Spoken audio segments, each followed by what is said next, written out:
उन दिनों भारतवर्ष के एक विशाल राज्य पर सम्राट शत्रुजीत का राज्य था। वे केवल एक सम्राट नहीं थे, बल्कि एक ऐसे न्यायप्रिय और करुणामय राजा जो अपनी प्रजा को अपनी संतान समान मानते थे। उनके राज्य की विशेषता यह थी कि वहां न कोई भूखा सोता था, न कोई अन्याय का शिकार होता और न ही कोई अनाथ असहाय रह जाता। जब सारा नगर गहरी नींद में डूबा होता, तभी सम्राट शत्रुजीत अपने वैभवपूर्ण वस्त्र त्याग कर एक साधारण वेश में, मुख पर मिट्टी और धूल मलकर, चुपचाप महल के पिछले द्वार से नगर की ओर निकल पड़ते।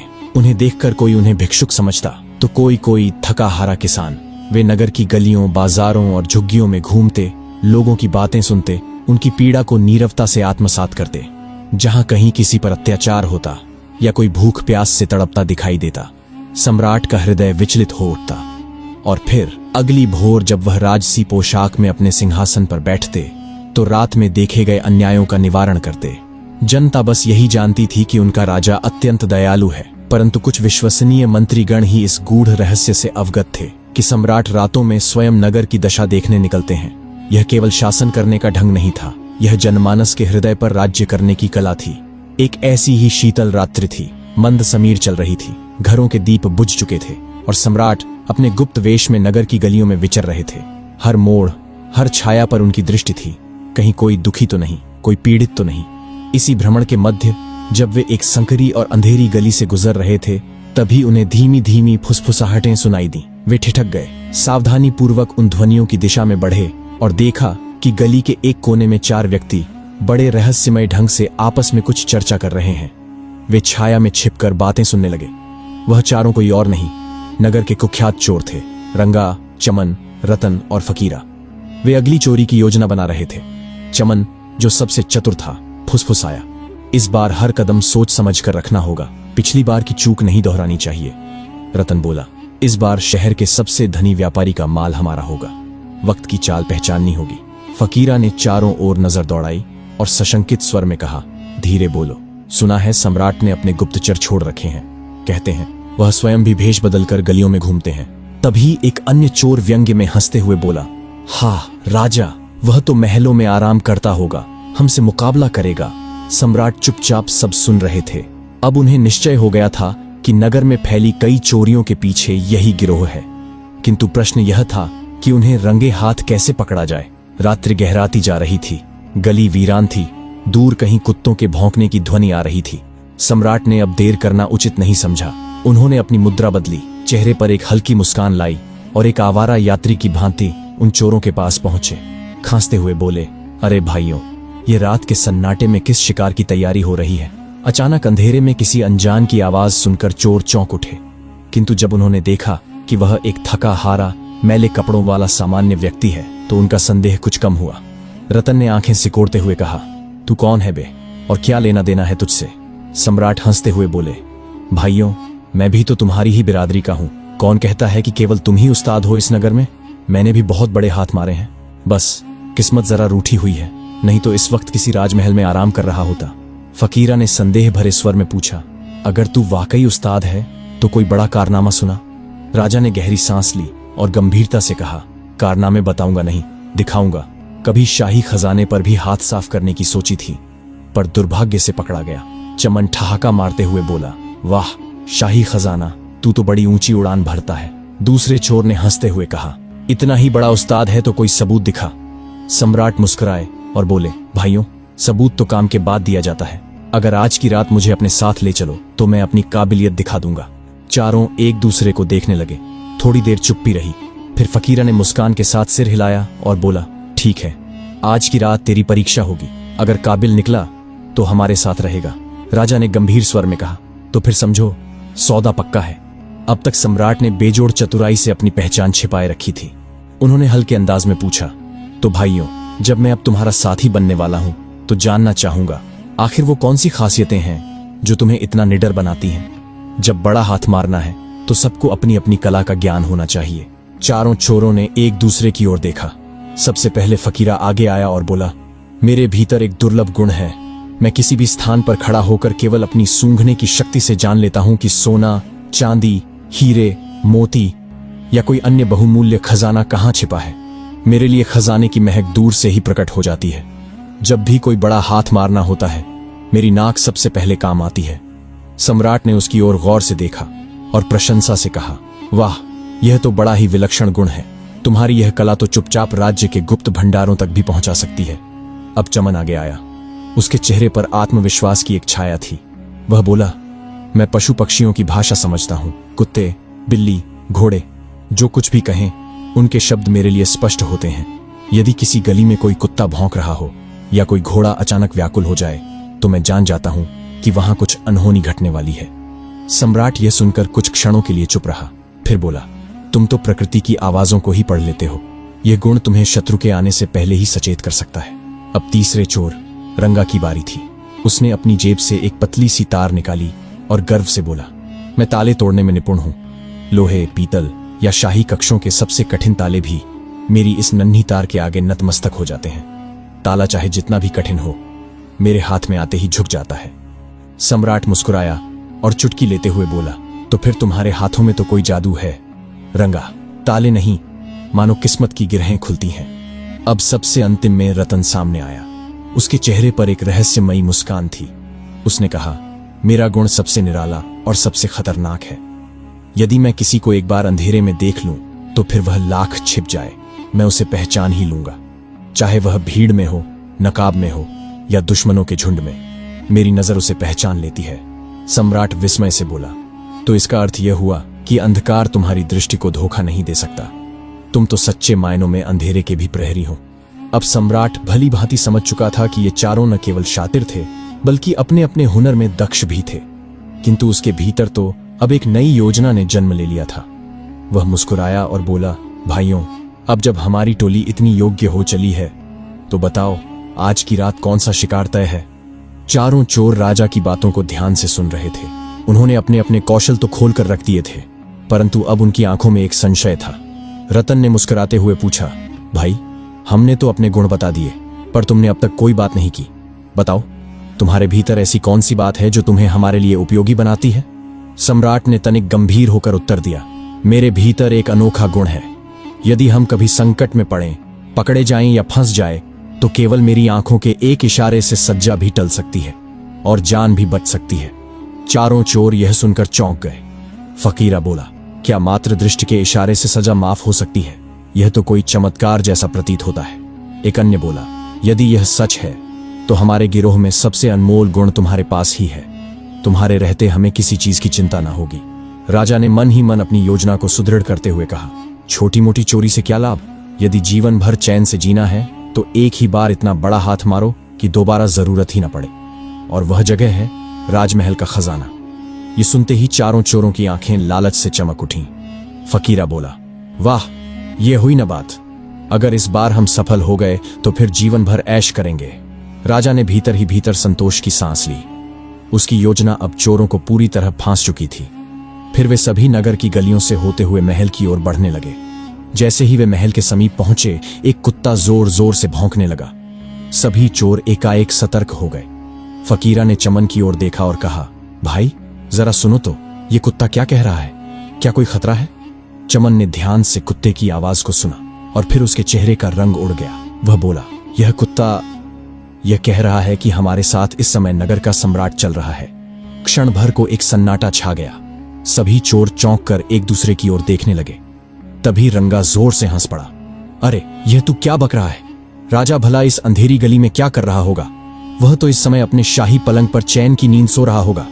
बाकी चोर भी हंस पड़े। लगता है इस बार तेरी कुत्ता भाषा कुछ बिगड़ गई है। चमन बोला, मैंने वही कहा जो वह कह रहा था। शायद उसका मतलब किसी और से रहा हो। तब सम्राट ने बात संभालते हुए कहा, भाइयों, मेरा तो मानना है कि यह कुत्ता भूखा है।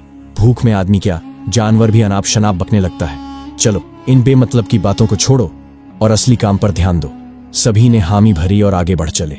राजा के होंठों पर एक गूढ़ मुस्कान थी। योजना अब अपने निर्णायक मोड़ पर थी।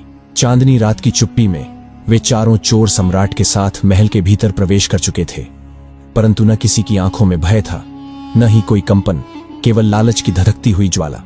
उनकी दृष्टियों में बेशुमार दौलत की चमक साफ झलक रही थी। महल की चौड़ी दीवारों और गूंजते गलियारों के बीच जैसे ही वे कुछ दूर पहुंचे, फकीरा एकाएक रुक गया। वह नीचे झुका, महल की भूमि की मिट्टी को सूंघा और मुस्कुराते हुए बोला, खजाना अब अधिक की योजना अब चोरों को पूरी तरह फांस चुकी थी। फिर वे सभी नगर की गलियों से होते हुए महल की ओर बढ़ने लगे। जैसे ही वे महल के समीप पहुंचे, एक कुत्ता जोर जोर से भौंकने लगा। सभी चोर एकाएक सतर्क हो गए। फकीरा ने चमन की ओर देखा और कहा, भाई जरा सुनो तो, ये कुत्ता क्या कह रहा है? क्या कोई खतरा है? चमन ने ध्यान से कुत्ते की आवाज को सुना और फिर उसके चेहरे का रंग उड़ गया। वह बोला, यह कुत्ता यह कह रहा है कि हमारे साथ इस समय नगर का सम्राट चल रहा है। क्षण भर को एक सन्नाटा छा गया। सभी चोर चौंक कर एक दूसरे की ओर देखने लगे। तभी रंगा जोर से हंस पड़ा। अरे यह तू क्या बक रहा है? राजा भला इस अंधेरी गली में क्या कर रहा होगा? वह तो इस समय अपने शाही पलंग पर चैन की नींद सो रहा होगा। बाकी चोर भी हंस पड़े। लगता है इस बार तेरी कुत्ता भाषा कुछ बिगड़ गई है। चमन बोला, मैंने वही कहा जो वह कह रहा था, शायद उसका मतलब किसी और से रहा हो।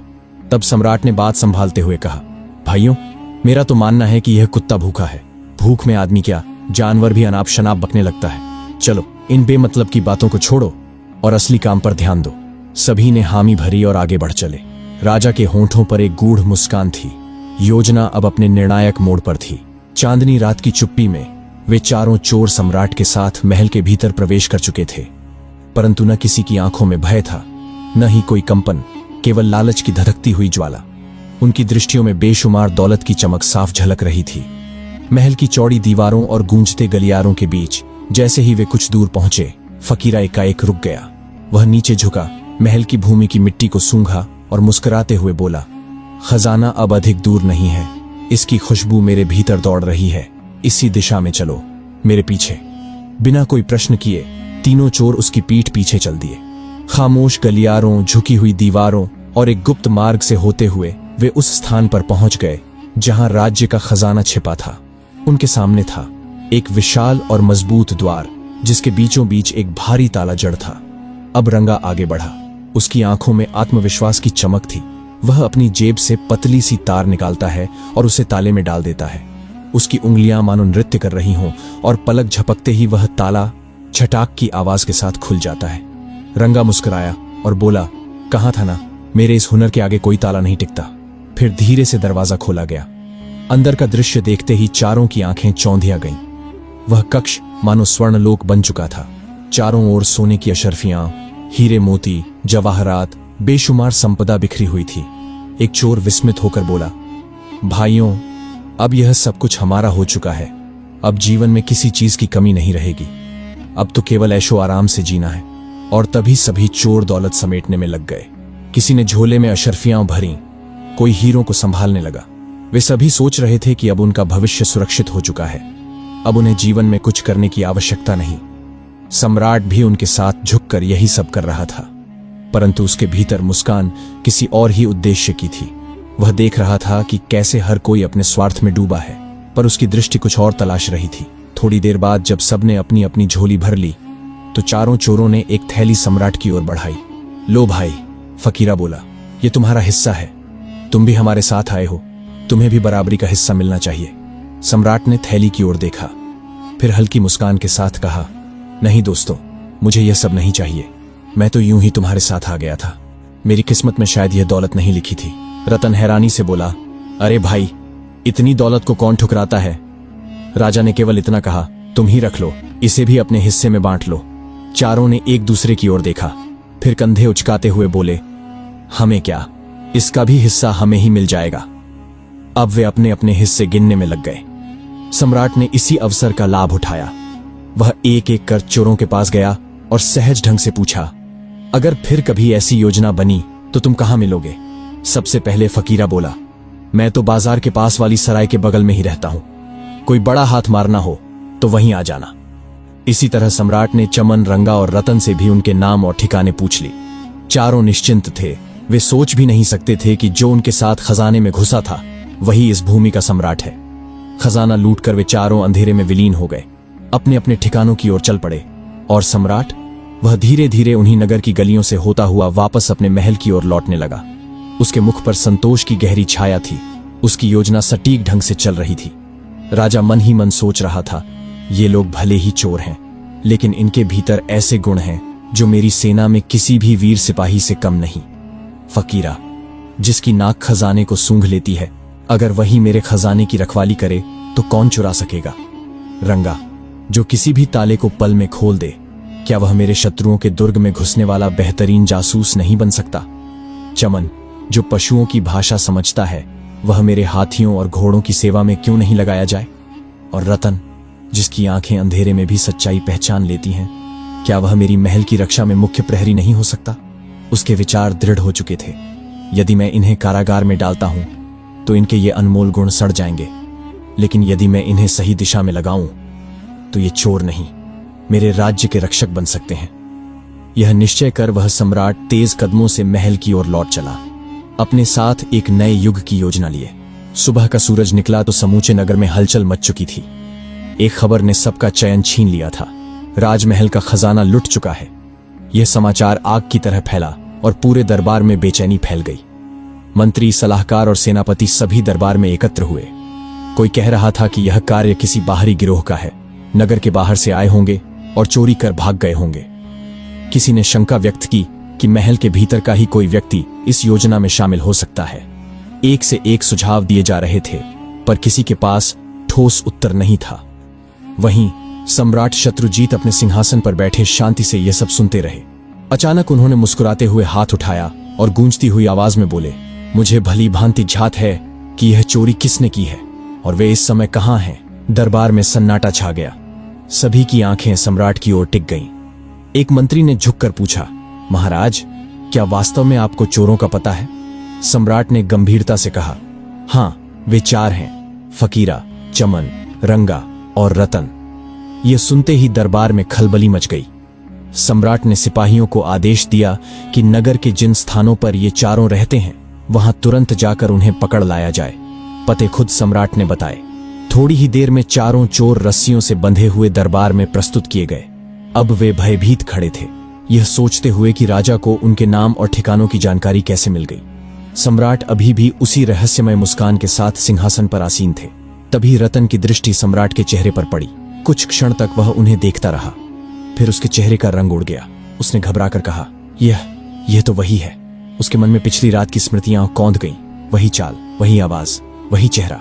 रतन ने बाकी साथियों की ओर देखा और धीमे स्वर में कहा, हमारा 5वां साथी, यही सम्राट थे। वही हमारे साथ खजाने तक आए थे। तीनों ने पहले तो रतन की बात को हंसी में उड़ाया। रंगा बोला, तू तो पागल हो गया है। भला सम्राट खुद चोरी करेगा? अगर यह सम्राट होता तो हमारे साथ रात भर घूमता। रतन गंभीरता से बोला, मैं अंधेरे में एक बार जिसे देख लूं उसे फिर कभी नहीं भूलता, और मैं शपथ लेता हूं यह वही व्यक्ति है। अब सारा दरबार स्तब्ध था। सम्राट ने जबरदस्त ठहाका लगाया। उसकी हंसी पूरे महल में गूंज उठी। फिर उन्होंने सिपाहियों की ओर संकेत किया और रस्सियां खोल दी गईं। दरबारी एक दूसरे की ओर देखने लगे। यह कैसा न्याय था? फिर सम्राट ने कहा, इन लोगों को पकड़ने का उद्देश्य इन्हें दंड देना नहीं था, बल्कि कुछ और था। उन्होंने दरबारियों को रात की पूरी घटना सुनाई, कैसे वे स्वयं चोरों के साथ गए, कैसे उनकी काबिलियत को पहचाना और कैसे उनके नाम पते मालूम किए। अब चारों चोर सम्राट के चरणों में गिर पड़े और आंखों से आंसू बहाते हुए बोले, महाराज, हमें क्षमा कर दीजिए। हमने आपको पहचानने में भूल की। एक और अवसर दें। हम अपने प्रायश्चित में पूरी निष्ठा से आपकी सेवा करेंगे। सम्राट मुस्कुराए और बोले, तुम लोग चोर अवश्य हो, परंतु तुम्हारे भीतर अनमोल गुण हैं। यदि इन्हें सही दिशा में लगाया जाए तो तुम न केवल अपनी किस्मत बदल सकते हो, बल्कि समूचे राज्य के लिए वरदान बन सकते हो। और फिर सम्राट ने चारों को उनके गुणों के अनुसार राज्य सेवा में नियुक्त कर दिया। रतन, जो अंधेरे में किसी को भी पहचान सकता था, उसे राजमहल का प्रधान प्रहरी बना दिया गया। रंगा, जो बिना चाबी के कोई भी ताला खोल सकता था, को राजकोष का संरक्षक नियुक्त किया गया। चमन, जिसे पशु भाषा समझने का अद्भुत गुण था, उसे शाही अस्तबल का प्रमुख अधिकारी बनाया गया। फकीरा, जो सोने चांदी की गंध पहचान सकता था, को राज्य के खोजी दस्ते का प्रमुख नियुक्त किया गया। समय के साथ ये चारों पूर्व चोर सम्राट शत्रुजीत के सबसे वफादार और योग्य दरबारी बन गए। जो कभी चोरी के लिए बदनाम थे, आज वे अपनी काबिलियत से राज्य के स्तंभ बन चुके थे। तो मित्रों, यह सत्य ही कहा गया है, मनुष्य की पहचान उसके अतीत से नहीं, बल्कि उसके वर्तमान और भविष्य से होती है। यह मायने नहीं रखता कि कोई कहां से चला है, बल्कि यह महत्वपूर्ण है कि वह किस दिशा में जा रहा है। हर व्यक्ति को जीवन में एक दूसरा अवसर अवश्य मिलता है। बस जरूरत है उस अवसर को पहचानने और उसका सही उपयोग करने की। और जो व्यक्ति किसी के दोषों को नहीं बल्कि गुणों को देखकर उसे सही मार्ग पर लगा दे, वही सच्चा नेता, सच्चा सम्राट होता है। दोस्तों, अगर आपको यह कहानी पसंद आई तो वीडियो को लाइक करें। अगर आपको ऐसी ही कहानी सुनना पसंद है तो चैनल को सब्सक्राइब कर ले। मिलते हैं एक और नई कहानी के साथ।